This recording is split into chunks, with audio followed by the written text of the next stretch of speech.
Balita ako, nagkabigayan na. Alright, may booking tayo dito sa may SM. Next booking natin, dito sa may SM. Pick up lang dito. Parang nag-uwian yata yung mga rider. Ang layo kasi ng batuhan ni partner. Wala na akong nakikitang mga veterans. Baka naman Grab Finance. Grabmart po. O siya, pick upin na natin to. Si ma'am, 0929. kinuha pa yung number ko.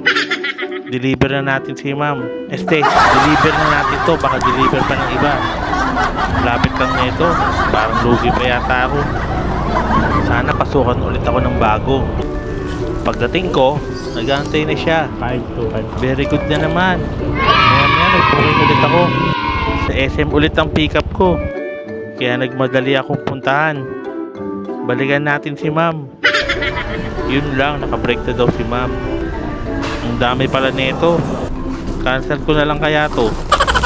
Kaso na pick up ko na. Atid ko na lang to para matapos na. Pagdating ko doon, tumawag agad ako. Sabi ni ma'am, wait lang. Kaya inintay ko na lang. Very good na naman. Booking naman tayo mga papo. Alright.